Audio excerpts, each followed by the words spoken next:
welcome to Nelson All Over Cards. Today I have a very special guest with me. I have VillainTheory, one of the more prolific deck builders in the community. How are you doing today? I'm doing really good, thank you. Yeah, and how are you? I'm doing fantastic. I'm happy to be here. I'm excited that you agreed to come on and talk about Marvel Champions deck building with me today. So, yeah, I'm excited. I'm How very excited. I don't do a lot of stuff like this, so yeah, we'll see how it goes. No, sorry to cut you off. What was that? No. That's totally fine. So, when did you get into Marvel Champions? About how long have you been in Marvel Champions? And then kind of, can you give us a quick synopsis of who you are in the Marvel Champions community and what you have done over the last couple of years? Let's have a look. Yeah, I started playing, roughly. I think it was just after Galaxy's Most Wanted came out. My friend was like, "Hey, you want to try this Marvel game?" I was like, "Ah, sure." And obviously, I loved it. So I been a very dedicated player since that point. I play probably a few times a week, sometimes every day it's been at a certain point, especially with new releases. So kind of got hooked in a big way. Um, so that's about how I got started, and it's just kept playing. Started when I get into something, I kind of get quite deep into it. So I'm looking at all these cards, and I'm like, I want to build my own decks here, and maybe took it a bit too far. So, so yeah, I mean, I'm probably most known in the community, if people know me, is for deck building. Very much enjoy it, and yeah, I mean, I guess that is me. Excellent. So do you have previous deck building experience from like a different game, or was Marvel Champions kind of the first thing that you started deck building for?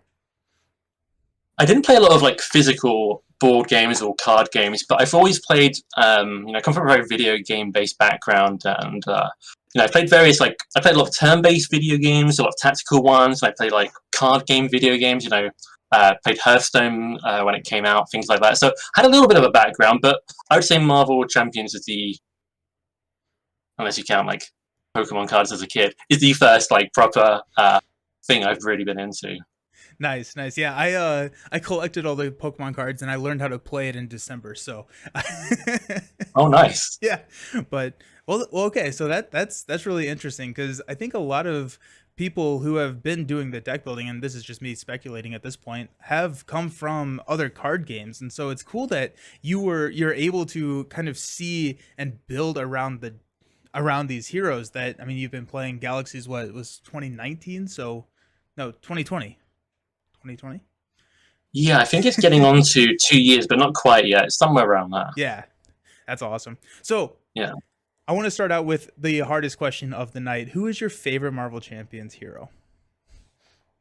That's actually not a difficult question for me. I like a lot of the heroes. I like a lot of them a lot. Um, but I definitely have a clear favorite. That is Star Lord. Okay, what is it I about Star Lord that you like so much? Definitely a few factors. I think the kind of hero I'm drawn toward has like unique interactions with cards and things. So he does something different, and I think he does that on a few levels. I think at a very basic level, every time you play an ally, it's a guardian. So now you can use every ally in a different way than Yeah. another character. Um, uh, and he can also, leader of the Guardians. He gives all his allies +1 fort. I think that's very unique. Changes to allies again, but he's got a small ability where he can, take an encounter card to reduce the cost. So now you've got a different puzzle of like, should I do this? Should I? And the answer is always yes. It's not always yes. Yes. Um, but I'm always thinking What about could it. go wrong, right? What could go wrong? A lot can go wrong. Turns out a lot. Oh my You know, some, gosh. Yeah. sometimes I'll. Sorry, go on. Oh no, I was just gonna say, yeah, usually my Starlord games end with me just getting run over. I have this epic turn, and so does the villain. That's typically how my Starlord games end up. I think that's part of the reason I like it, because everything's a little bit more epic. I can get more cost worth of stuff in, but the villain is doing more things. It's kind of I kind of like that aspect, and kind of like the thrill. Sometimes you get like, oh, extra encounter card. Oh, the villain has a tough. Don't worry, I can got my piercing guns. But Mm. other times, it's Under Fire, Shadow of the Past. But I enjoy it. I really enjoy it. I think it's very interesting. I just like the dynamic. He changes things up. Yeah, excellent. So you do a lot of deck building and specifically on Marvel CDB. So I will link your profile so that if people are curious about some of the decks that they have built, my guess is that if they don't know who you are already, they probably know some of your decks. They just haven't put the name to the deck yet. And recently I played your going down swinging deck for Rogue. Yes. That's been the most recent deck of yours that I played on stream. So with Starlord being your favorite, is your favorite deck that you've ever made for Marvel Champions a Star-Lord deck, or is it someone else? This is a very difficult question. It's like, Oh, it's this like, is the it's hard like one. this is the hard one. The decks are my children. Someone else made the heroes, but the decks are mine. Fair, fair.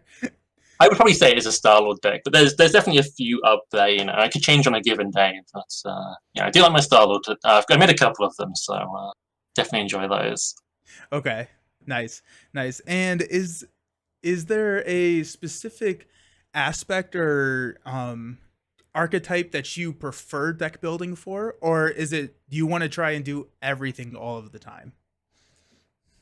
In my head, it's like I want to do everything all of the time, and I do try and like moderate. I play all the aspects. I build for all the aspects, but I think some aspects naturally have more variety and more sort of options. Um, so I think in that regard, it'd be interesting to look back at my decks and see how many I've made for each aspect. But I would say off my head, like aggression and leadership. Aggression and leadership. Okay. I Pick wasn't two. expecting aggression. Hmm. I was not expecting aggression. I think leadership is kind of, it has the wide world of what leadership can do in Marvel Champions, but aggression, I think of being a little bit more one-sided. So why aggression? I would agree. I think leadership can do everything, and it can do it in various ways. But I think aggression, it's obviously its speciality is being aggressive, it's damage. But I think it can do it in a lot of ways. If I were to compare aggression to justice, I think aggression has a lot more options in how it can deal its damage. You can go for big events doing big damage. You can go for more basic attack, and justice can do that with forwarding. But I think there are more cards that support basic attacking Hmm. than basic forwarding. I think there are more variation of events for attacking, and you can even use like fluid motion. You can go into the hybrid. You've got boot camps. So you can go into the allies. Um, I kind of like just figuring out the different ways to do it, or different sort of hybrid kind of builds. I think it just has that kind of advantage over some of the other ones.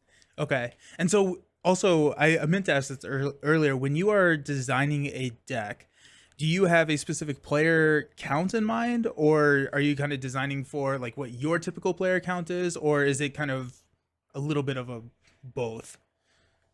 It depends really. I mean, when I publish a deck, it's normally aimed at 1 to 2 players, which is normally what I play at. But I kind of keep in mind that anyone could be playing it, so that's sometimes a factor.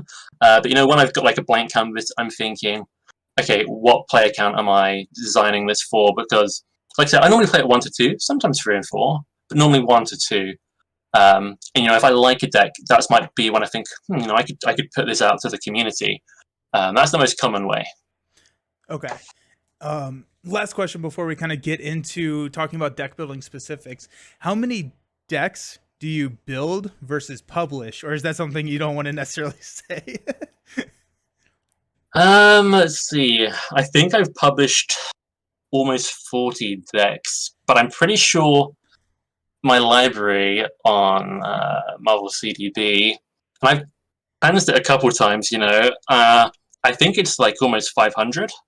It's Um, impressive. So less than but 10%. but some of those are like theories, and then I don't actually ever even play them. But I build a lot. I like to experiment. If it makes the cut, I'll play it. If it makes the cut, I'll maybe refine it and Okay. put it out. Okay. Wow. Yeah, that's a lot of decks. I have like over 100 decks published, but that's honestly because I didn't realize that I could show people my deck without publishing it. And so so like all of like the first couple decks that I was streaming, I published, not doing no write up or anything, and then I was like, "Oh, I don't actually have to do that." So Yeah, that's and I see a lot of people with that. yeah. Yeah. Oops. Okay, I so might, oh yeah, sorry. What were you? no, I was just gonna say my first couple decks. Some of them, they generally have write-ups, but they're not quite as good. It definitely, well, I think where I didn't have a card game background, I definitely, it took me a while to get into it, and I had to learn the terminology. A lot of it comes from Magic the Gathering things, but Mhm. I think there's a certain point where I'm very happy with everything from that point on, where I have yeah. Nice. Okay, so I have you here. I want to talk about deck building. I want to talk about Marvel Champions deck building and kind of what your thought process is. What are kind of the things running through your head? And then I have you. I'm going to talk. I'm going to ask some questions. So the first thing I want to get us started with is, do you have any like rules of thumb when you are building a Marvel Champions deck? So I have to give away all my secrets. No, I definitely do, and it really comes down to, I think player count is one of the biggest factors in what I'm designing, because I think when I'm designing for solo, there are exceptions, but if it's just one player, I'm thinking I want to make this deck an all-rounder, and that's kind of one of the things I lean toward. Not always, but that's definitely something always on my mind. And I've always got this like soft figure in my head of I want 4 resource generators. Doesn't matter if it's like generates a resource, it's a discount, or it draws a card. I kind of feel like that's kind of a good number to try and get one early. That gives you more value throughout the game. And it varies. Some characters I might not even, I might only have 1 or 2, but and some I might even have 6. Those are a couple of things that spring to mind on like kind of hits. I'll hit that kind of like train of thought on every deck. Yeah. So like when you say resource generator, are you talking about upgrades and supports that generate resources, or expand on that a little bit for me? I would say for the most part, yes, it's support and upgrades. It'd be anything like, heli carries, the classic. But it can be card draw, it can be Avengers Mansion, but not all of the time. I would say there are some allies which generate a lot of resources. Some decks based around keeping them in play. I think one a quite popular way to play Spider-Woman is to keep her Captain Marvel signature ally alive, and she's drawing a card every turn. And in a way, I'd class that as a resource generator, Okay. but generally is something permanent on the board generating a resource. Yeah, okay. And then do you classify like a generating a resource in the same camp as drawing a card? Or you kind of think about those the same, or do you value one more than the other? How does that work? I definitely value one more than the other, and they're separate, but they're the same. I feel like there's one big category, and I put them all together, and then separate them. But I think if there's particularly valuable resource generation instead of like direct resource generation instead of card draw, and that's really good for the character, I would prefer it. But if in a vacuum, card draw is the most valuable thing, because you can spend a card as a resource, but it's also another option in your hand that gives you something else you can do. Yeah. And I really value, like, I think most heroes or decks have like 1 or 2 really key cards. If it's an X-Men leadership, you might want Uncanny X-Men. If you've got a little card called Dive Bomb in your deck, you might want Home Technique. So card draw will get you to those really good stuff. So that's definitely my top priority. But I will mix it up. Okay. Yeah. I still love just like Dive Bomb and Home Technique. Just like the idea that you can do 11 and 5, and for some reason to me that is like, that feels very broken. But for some reason to me that does not.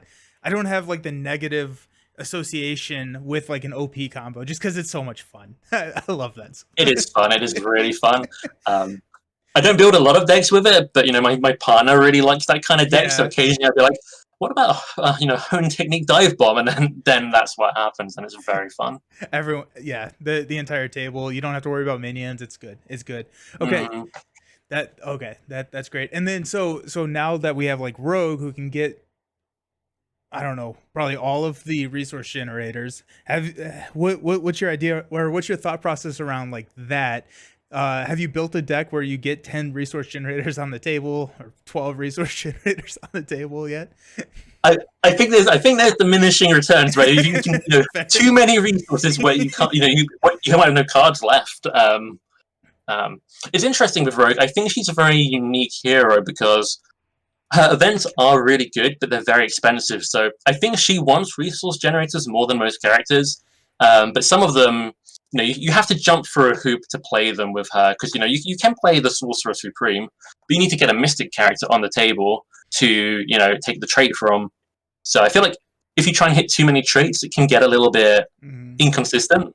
Yeah. But I do like resource generators with her. With those expensive events, the more you have, the more flexible you can be with them. So I think the Go Down Swinging deck of mine you played, I'm pretty sure I put 6 resource generators in there. 6 cards I consider resource generators. I Yeah, think it was like there hmm, was Mansion. Yeah, now I'm trying to think. There's Mansion, Death Focus, uh, Web of so it was Life, and Destiny. X Gene. I think X-Gene. Helicarrier. And I think Okay. X Jet. Oh, and maybe Clarity of Purpose. There might be. I might have chosen between Helicarrier and X Jet, but all the other ones are in there. So Excellent. It's so great. Alrighty, so let's bridge a little bit to resources. We've been talking about resource generators. Let's talk about resources. So, I do you classify your like doubles, your strength, energy, genius, your power ofs, those types of resources? Do you think of those as something different than like a resource generator, or is that how do you classify those, or what rules do you have around including that kind of card? I would say to dial back slightly to the rules of thumb. I mean, in my head, you can split them into other categories, but I have 4 main categories when I look at a deck or a hero, and that's damage, threat removal, survivability, and economy. And I think those are like the key pillars, and you can break them down, and there's other things. But I'd class resource cards and resource generators as sort of economy cards. They're going to help you play more of what you have in the deck. Gotcha. Um, so in that respect, I consider them similar, but I also break them down. So I think resource generators, or reliable card draw, reliable things that letting you Mhm. spend more than normal.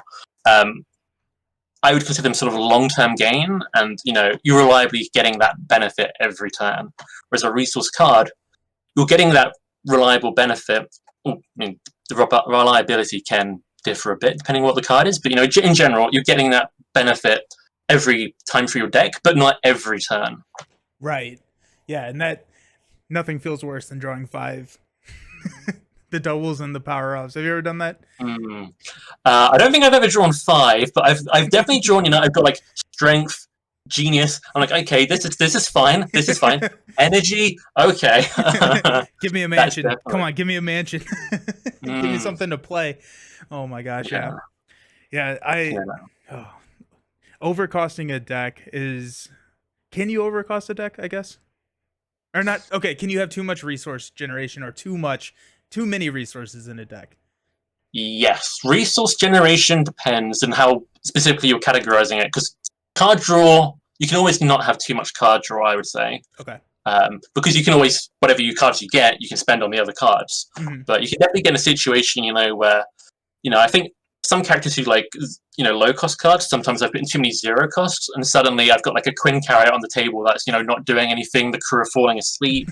Um, because everything in my hands like costing 0, or something like that. So there's definitely a limit. I think resource cards even more so because, like you say, if you just draw resource card after resource card after resource card, what are you going to do? They look pretty. They're, they're worth a lot, but you can't spend them. Um, Right. there's cards like in protection Starhawk and the basic card Plan B, where you can it gives you something to spend cards on regardless of what's in your hand. So I think that's a good way of like if you put in a lot of resources, make sure they're a good way to give you something extra to always spend them on. So I quite like those kind of cards. But yeah, there's definitely a limit. Yeah. I don't I may have run one deck with Plan B. I for some reason I am not a fan of Plan B. Talk to me why you like Plan B. This comes up a little bit. Like it came up the other day on Discord. Someone was talking, and what I like about Plan B is how consistent it is because it is 1 card for 2 damage, which is a really good deal. Yes, you have to play it initially, um, but then no matter what happens in the villain phase, you have an extra 2 damage. You can count on that damage at any point. So I quite like the consistency you build up. If I can, no matter what the encounter card is, I feel like I can deal with it. Then I think I've achieved like a really good place. It's kind of Okay. I guess it's kind of a control play style, but I just like the reliability of being able to do that. I think it even maybe relates to Star Lord because he's got the element gun, which is like a more expensive but better version where you feed a card in and it does damage. Yeah, I think it's always it's just like a nice option to have. Okay.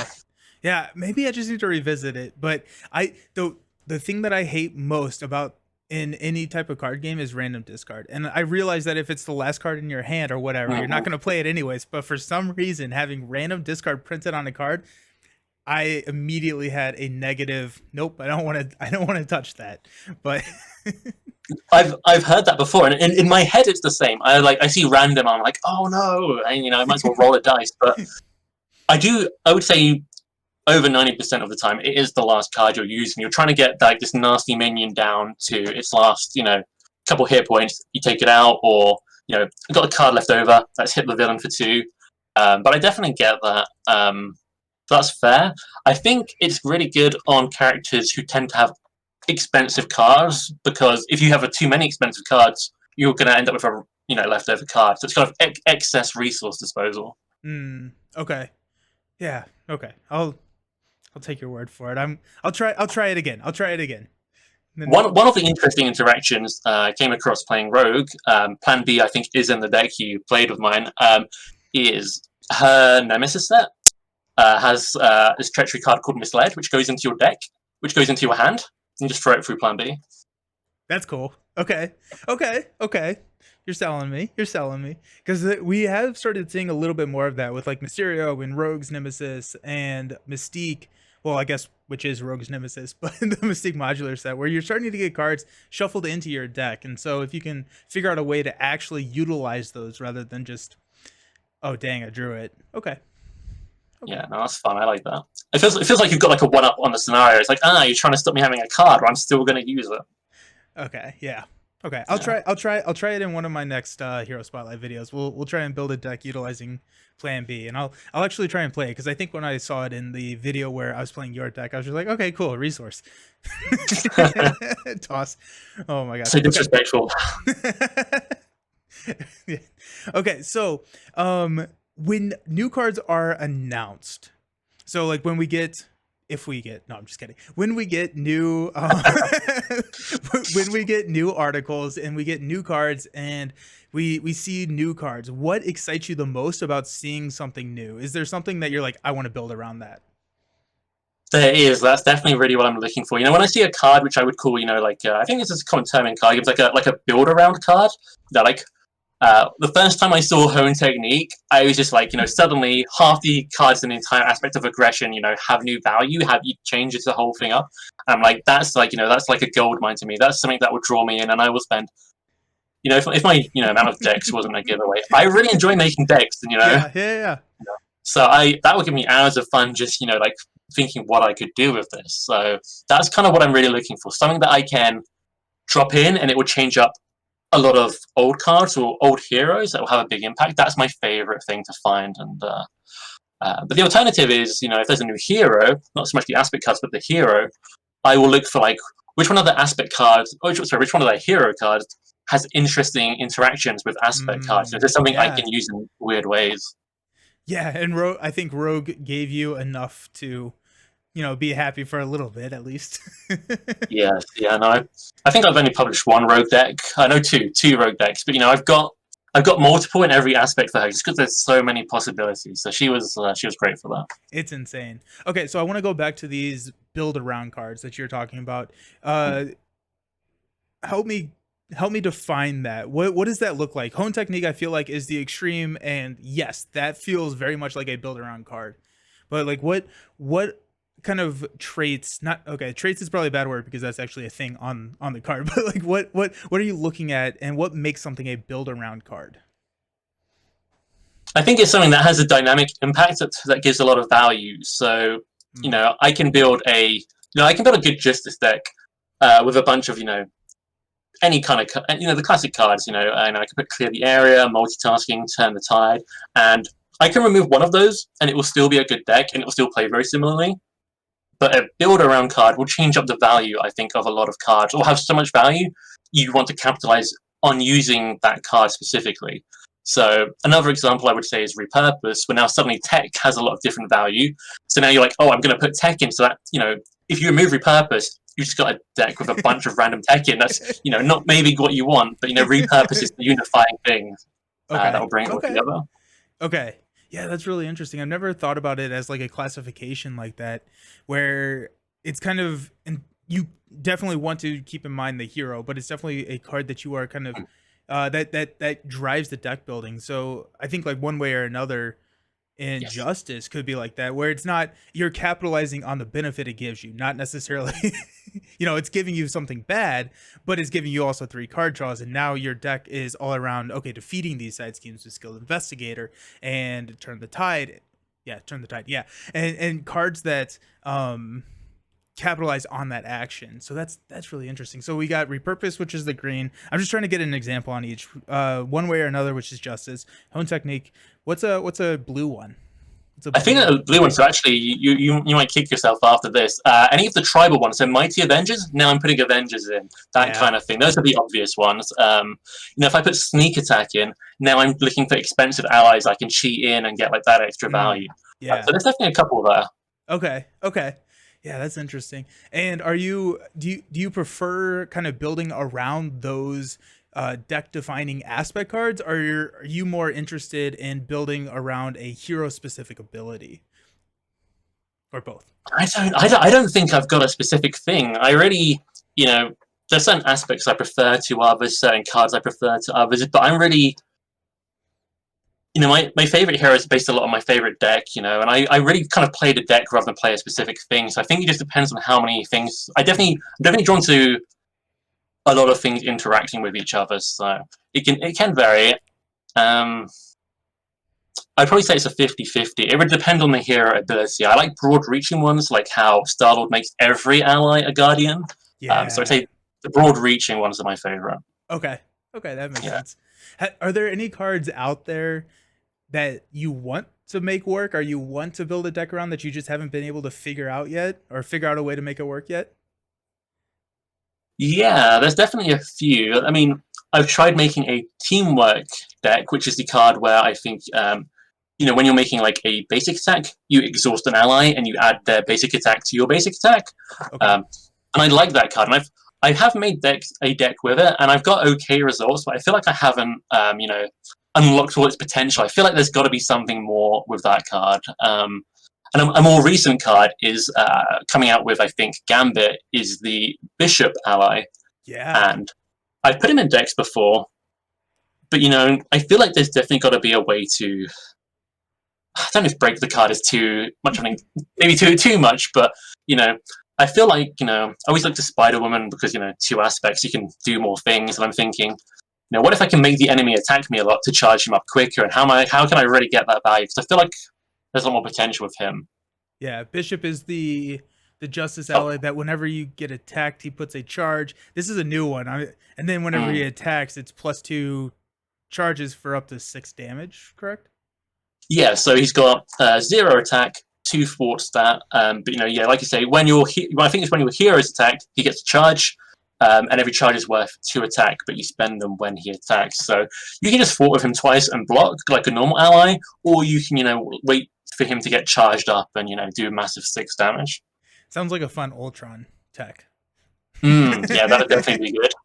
Okay, so that brings me to something that we were actually kind of talking about. Oh shoot, yesterday, today's Thursday, with Lord of the Rings, right? So Lord of the Rings Mm. LCG is a game where you build decks to counter the specific scenario that you go against. In Marvel Champions, are you looking to build a deck that synergizes with a specific hero that you can take up against anything, or do you look at a specific encounter and try and counter that specific encounter and all the threat that thing is throwing at you? That's a good one. I would say that depends on kind of what I feel like in a way. Like when I publish a deck, most of those are meant for general use. I will Okay. say some aggression decks and some specific. Sometimes there's a specific thing where it's like don't play to like this one kind of scenario. But generally try to make them inclusive because I feel like most people finding them might you could be taking them up against anything. But when it's my personal play, harder villains I will sometimes tech for or tweak the deck to remove certain things. If I'm up against Collector 1 for some reason, I will be like, let's not put in all these disposable upgrades. And there's Right. definitely an element with, I think Venom Goblin I would do this. I think also Ronan, where I like the target acquired card. I slip that in, that blocks boost Mm, effects. yeah. Uh, and those are good. Okay. Yeah. Is there? Yeah. Those are interesting because that's the hardest part for me when I'm building a Marvel Champions deck is finding those cards that I never use. And I do this, I think, fairly well in Lord of the Rings. Here I am tooting my own horn, so how arrogant that sounds. But for some reason, I can't seem to ever think about target acquired or those specific cards that are for the niche situations, or like beat them up against Ultron, or like I don't even know if you'd ever run that, but like cards that are specific for a type of scenario. I just, for some reason, I'm not ever looking for that. I'm more kind of just trying to build towards the hero. So it's kind of interesting. Yeah, I would say I generally build more toward the hero, and I think there's an element where you can.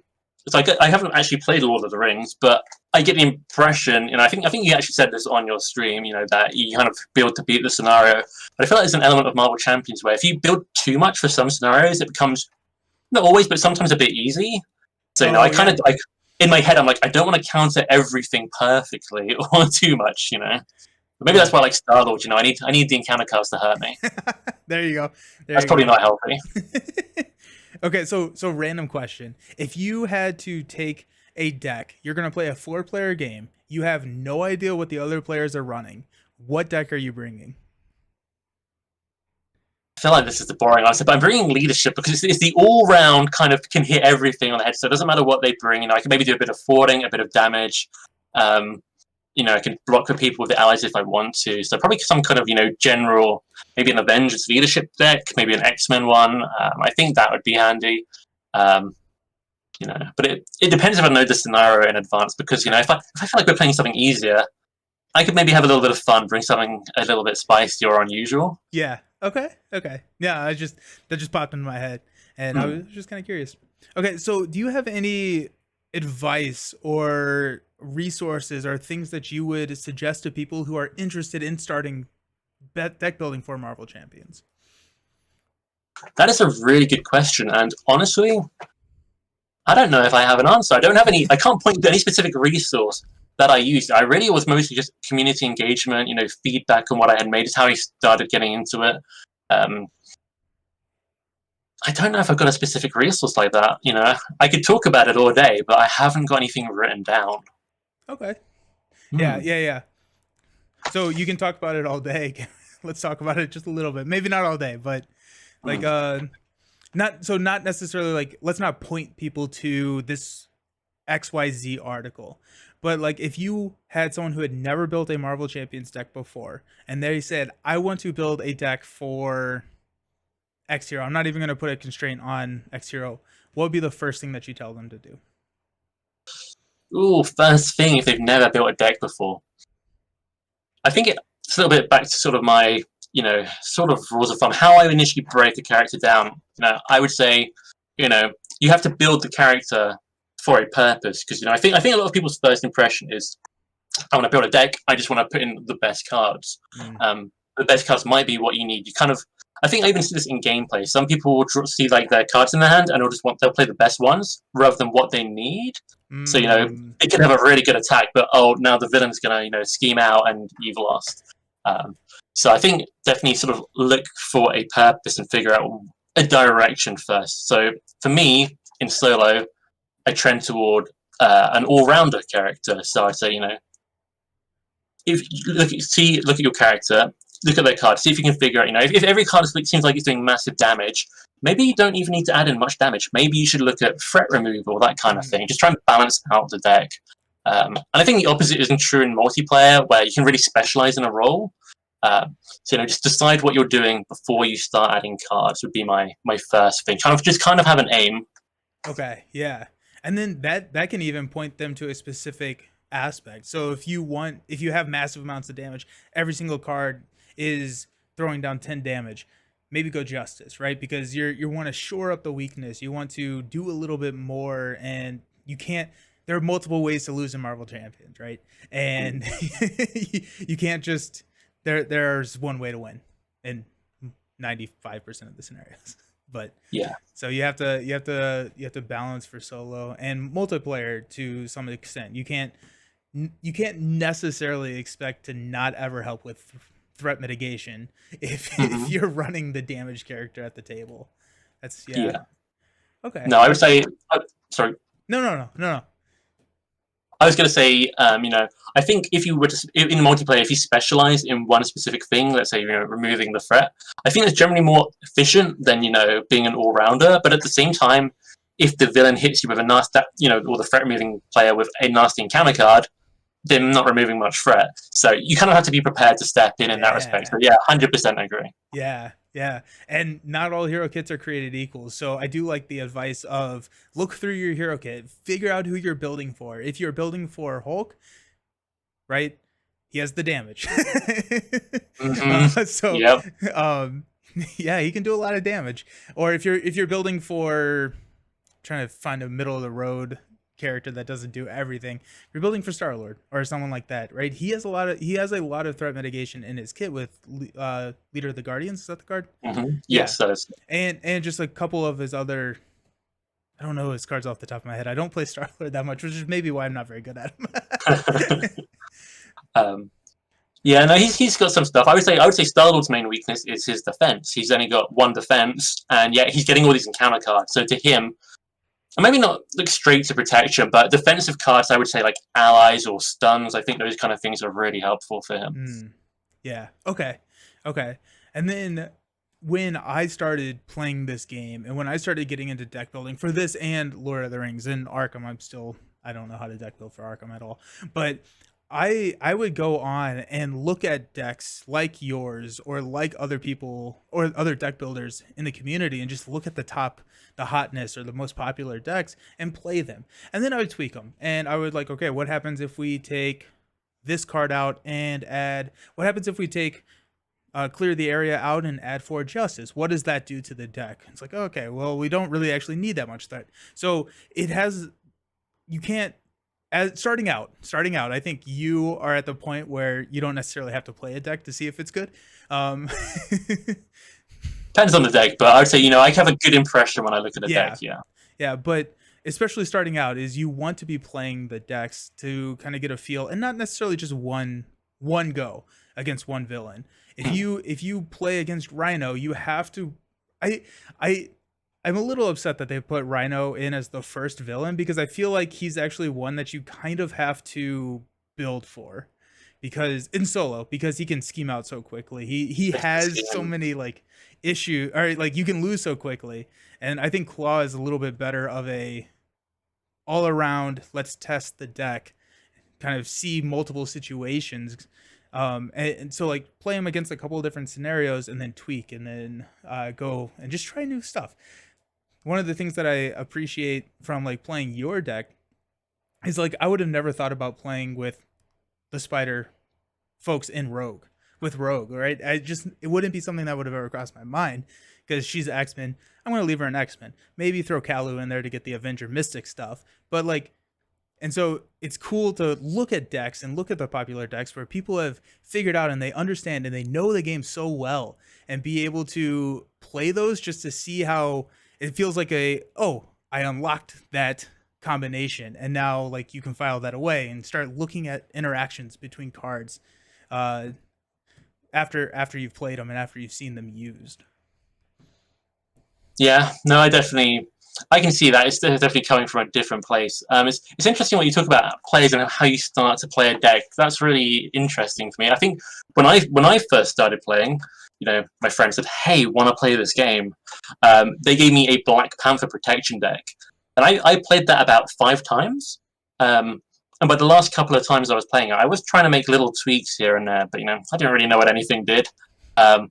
But I think it's interesting. I think I will just add on to what I said before. If you're making your first deck, Rome wasn't built in a day. If it doesn't do well at first, I think it's one of the best parts of the best bits of advice I can give is that see what worked, keep it. See what didn't work, replace it.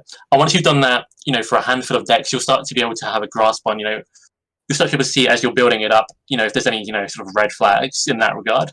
So if it didn't work before on another character, and it didn't work before on another character, it could work on the next character, but is it actually going to? So that's I think a helpful way to just tweak, run, refine. Don't make a deck. Oh, it didn't work. Scrap the whole thing because then I don't think you're learning as much. Yeah. Tweak, refine, learn. because it's, I mean, it's an evolving game. It's a living card game. It's a living, Mm. breathing game. We're always expanding the card pool. So once the new heroes get printed, a lot of the most popular decks that were, 2 years published 2 years ago have better versions of themselves now. And so take some of those decks if you have the entire card pool and modify and mess with it and just see what happens. It's a fun game, and it's nice because it's not necessarily a competitive game where you are going to tournaments, and like it's a casual cooperative game. So you will lose games, and that's half the fun of it for me. Yeah, yeah. I am quite competitive, so I do like to win, but I do like to win in different ways. So I like a Mm. mix of variety, and but it is definitely cooperative. It's casual. You should definitely need to take the opportunity to learn.